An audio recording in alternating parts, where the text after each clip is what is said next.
Good morning and welcome to AMEE 2018. This morning for the interview I'm proud to present you Bertrand Piccard. He's a psychiatrist, an adventurer, and has a very nice message for all of us about how we can change and make life better. Good morning, Bertrand. Hello, Raphael. It's a pleasure to have you here. Likewise. And I was wondering, how was Bertrand as a medical student? As a medical student, I was already very curious, because what brought me to be a medical student was my experience with hang gliding, aerobatic hang gliding, and observing inside of myself how much performance I could get when I was much more conscious, much more aware of myself in the present moment. So it was almost a spiritual experience through exploration and adventure that brought me to study medicine. So I wanted to study everything that had to do with human being, and I did not find it. There was nothing about hypnosis. There was nothing about traditional Chinese medicine, about acupuncture, about homeopathy, about all these other ways to heal human being as a whole. So I was very frustrated, I have to say, as a student. Okay.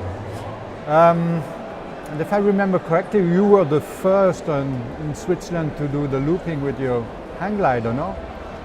No, I was not the first to do it. No, but in Switzerland, no?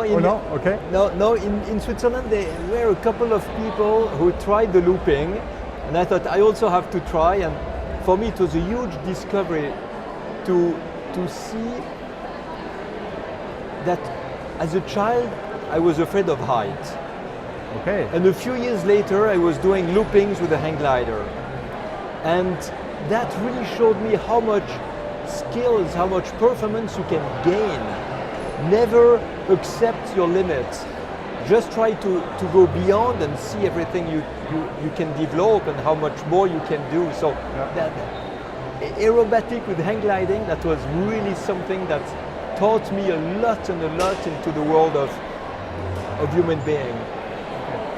And as a medical student, what was your highlight? Did you have kind of an aha moment, something that you really kind of always take with you? As a medical student? Student, yes.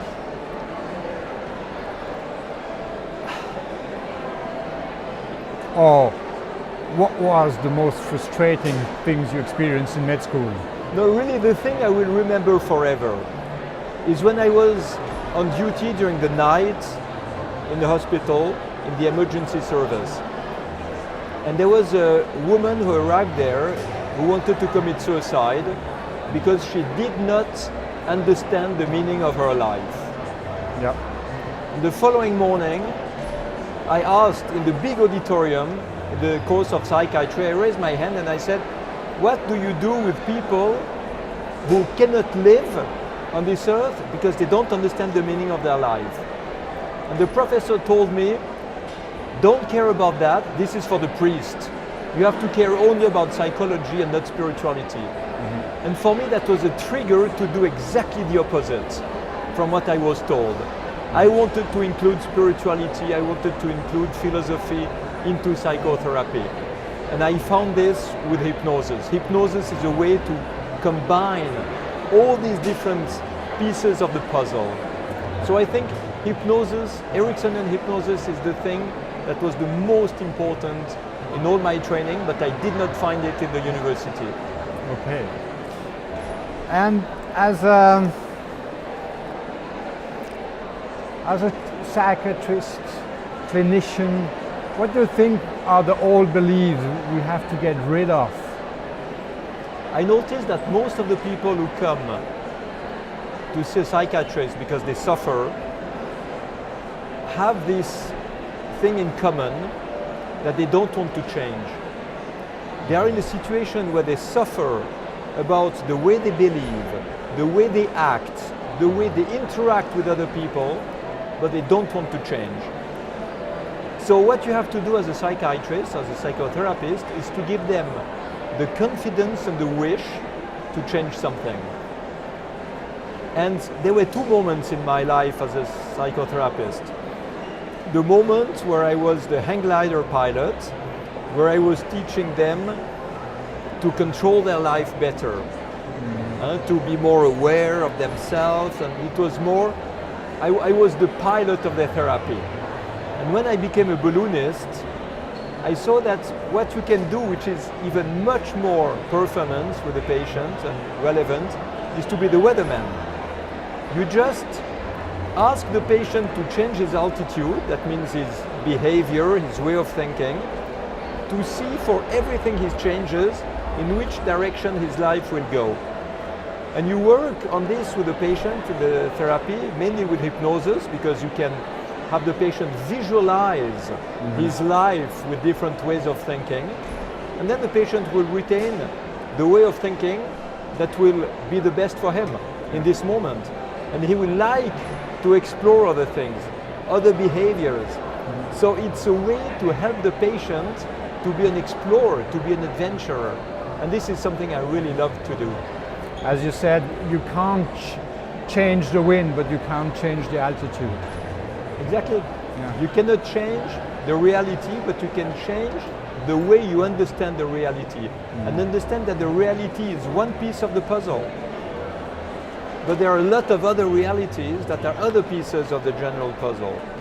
And if you like the idea of changing, if you have the confidence to explore, then you will be open to so many other ways to see life, to understand yourself and to understand other people. Which means that we can decide that life is here to challenge us, that life is not here to destroy us. When we help patients to understand that, every crisis will become like an adventure in which they will try to find new tools and new ways of thinking. But if they don't understand that, every crisis will remain a crisis and they will suffer forever.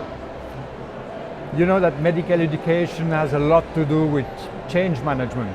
We're trying to change the way we're teaching for the better. And I mean, change management can be quite difficult. What kind of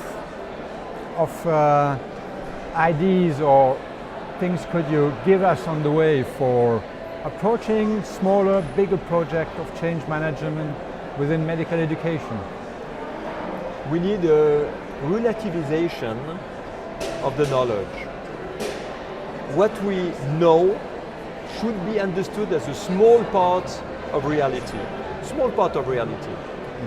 Usually what we know is correct, but it's correct in a certain frame. It's not correct out of that frame.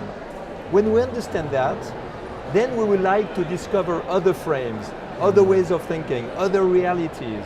And what is true for us here in Basel is not true for somebody of another continent, another culture, another religion, or another medical training, or another political opinion. It's not true. So the goal is not to destroy what we know and what we believe. The goal is to understand that it's not enough, that there are other ways to believe, that there are other things to know. And the goal is not to be satisfied with what we know. The goal is to be unsatisfied because we don't know more, we don't know other things, and we don't know the more experience about the outside world. So be curious, think beyond the boundaries, Yes, to move forwards. Be curious and always envisage life with another angle of view. If we believe in political, religious, technological, moral values, let's try to understand the world with other values and see what it does on us. Maybe suddenly it will be the illumination. We'll say, oh, I never imagined that would be so fantastic. Maybe we say we don't like it and we keep what we have. But we should think because we have decided to think like this, and we should not think the way we do because it's an automatic way to do, it's a habit because we just reproduce what we have learned. We have to be human beings who are aware, who are responsible, who are free, and not human beings who are prisoners of what they have learned with the fear of learning something else. But I, as a person, can be free in my head, but the whole structure, the hierarchy the faculty I'm working with, they may constrain me and hinder me to move. What should I do? You should not accept things that you don't like to think. And you have to be yourself and show as an example the way you are and the way you think and the way you want to change things. And you can inspire others to do it. You have to be the change. You cannot tell people to change without changing yourself. You cannot ask people to be something else if you are not something else. Mm-hmm. And very often, attitudes are contagious. Mm-hmm. If you are curious, you will push people to be curious. Mm-hmm. If you are interested in their way of thinking, even if you don't like it, mm-hmm. they will be interested into your way of thinking. And then you will have a very effective result on them.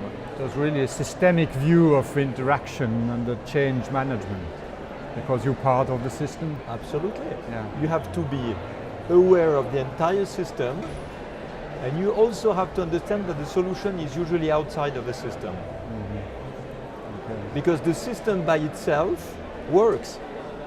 So if you want to change it, you have to see outside of the system, which are new elements, new behaviors, new interactions that can make the system move.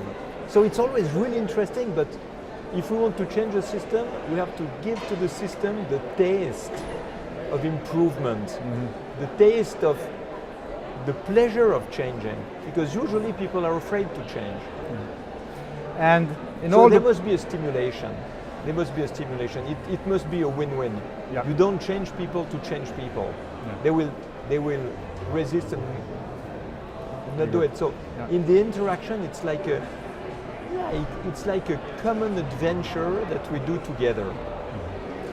And in all those big projects, and you had some of those, you always have the difficult moment where you think everything crashes, you can't go forward. What did help you still believe and move forward? I always reminded to myself that if it was easy, somebody else would have done it already. Okay. So it's a decision you take in your life.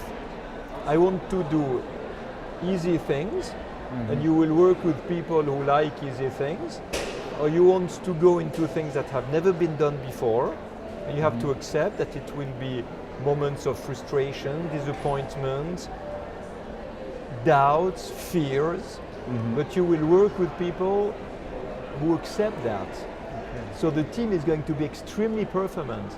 The team is going to challenge every way of thinking in order to find a solution. Mm-hmm. And the creativity that comes out of it will be much higher.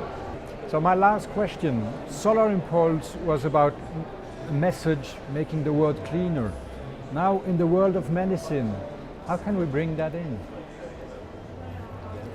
Medicine is a part of what we have to do to have better health on this planet, and health is one of the goals.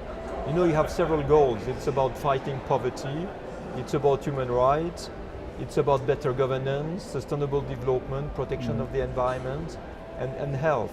These issues are extremely important, and this is where we have to work. And my way of dealing with this now is with the Solar Impulse Foundation to identify 1,000 solutions that can protect the environment and improve quality of life, but in a profitable way, in order to speak the language of the industry, the language of the political world, the language of the economy, and not only the language of nature. Because if you say you have to protect the environment but it's expensive, nobody will do it.